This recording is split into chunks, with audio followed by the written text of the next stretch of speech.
Om itu mau buat ekosistem ekonomi baru ya? Demikian seorang anak yang baru akan menyelesaikan pendidikan S1-nya menyatakan ini ke saya kemarin. Dia adalah teman kuliah anak saya nomor 2 yang kemarin makan malam bersama di rumah saya, tetangga dekat rumah. Maksud kamu bagaimana? Demikian saya bertanya. Saya tuh melihat banyak video Om Bosman. Lalu saya karena punya banyak waktu menunggu panggilan skripsi sekarang ini, saya ikuti setiap tulisan di sosmed punya Om.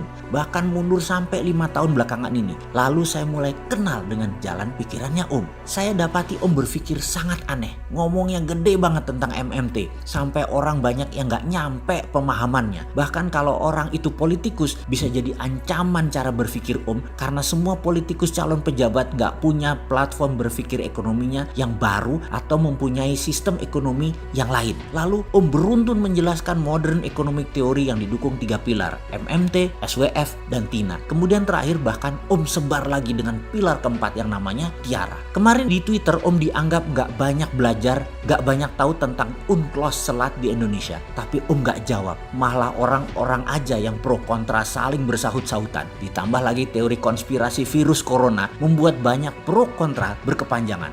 Di tengah-tengah orang sibuk membicarakan hal itu, Om meluncurkan dinaran.id, money backed by gold, rupiah yang dikaitkan dengan nilai emas. Ini Bosman gak berhenti membuat sensasi. Ini jadi sendiri atau bagaimana sih Om? Kalimat dari anak 21 tahunan tersebut membuat saya mantuk-mantukkan kepala saya dan saya dalam hati berkata, gak enak juga ternyata perasaan ini kalau ada orang yang mulai bisa membaca langkah-langkah kita. Langkah kebaca itu bukan gue banget. Langkah itu harus tidak terbaca. Yang kebaca hanyalah kemanfaatannya. Hanya riak ombak-ombaknya saja. Namun tsunami-nya nggak boleh kebaca sampai jadi gelombang besar sehingga bisa menyapu sampah lama. Sangat efektif. Kepala saya langsung kayak ada perkataan, don't let anyone know what is in your head. Ini adalah perkataan Don Corleone dalam film Godfather kepada anaknya yang paling tua yang bernama Sonny. Yang ternyata Sonny tetap saja sembrono, yaitu membuat orang lain tahu langkahnya, tahu isi kepalanya. Bahkan yang parah lagi, musuhnya yang mengetahui rencananya. Sonny game over, selesai sebelum menjalankan apa yang dia rencanakan. Sementara Michael Corleone tetap shadow, langkahnya tidak terbaca. Michael Corleone lah yang akhirnya menjadi seorang Don sampai akhir hayatnya. Bagi seorang Don, langkah dan tindakannya nyata, namun apa yang menjadi tujuannya harus tidak ada yang tahu. Saya kemudian menyelidik lebih dalam lagi untuk tahu apa isi anak mahasiswa ini otaknya. Apakah dia bisa membaca tujuannya atau dia terfokus dengan langkah-langkah catur kecil kita? Saya pun bertanya, apa yang kamu simpulkan dari pengalaman beberapa bulan ini mengikuti sosmed Mardigu dan video Bosman? Demikian saya mulai melakukan in-depth question. Mau ganti sistem ekonomi, katanya polos. Dalam hati saya berkomentar, boleh juga nih anak analisanya. Sistem ekonomi bagaimana? Kata saya menyelidik lebih dalam lagi. Membangun contoh buat negara berskala kecil. Misalnya membuat solusi untuk korban PHK, pengangguran, dan orang yang nggak punya kerjaan. Buatkan platform, reseller, afiliasi, dan dropshipper yang digabungkan dengan nama promoter. Dan itu ada di viralmu.id. Untuk orang yang punya produk, jualannya ditaruh di viralmu.id.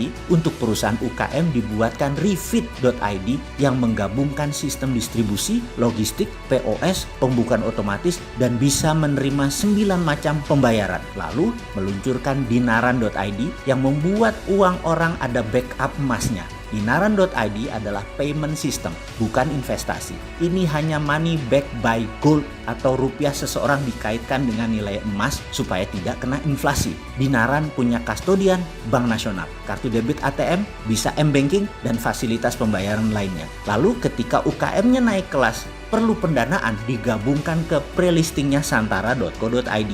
Jadi itu membuat ekonomi looping, ekosistem ekonomi skala kecil sebagai contoh praktek dari modern economic theory. Benar begitu kan perut saya berasa ditonjok Van Diesel. Anjir, ini anak bahaya nih ngebacanya. Demikian saya komentar dalam hati. Saya kemudian menjawab, boleh juga kamu membaca 50% langkah ya? Boleh. Saya tepuk pundaknya sambil berdiri, kemudian meninggalkan ruang makan tersebut. Saya pun pindah ke ruang kerja saya di ruang belakang yang mejanya berantakan, lalu menelpon beberapa orang dengan nada tinggi. Kemudian saya mulai ambil kertas, saya coret-coret puluhan lembar tulisan yang saya tempel di dinding. Setelah beberapa jam di ruangan tersebut, saya blast sebuah kalimat di dalam grup-grup saya dengan kalimat tegas, jalankan protokol B.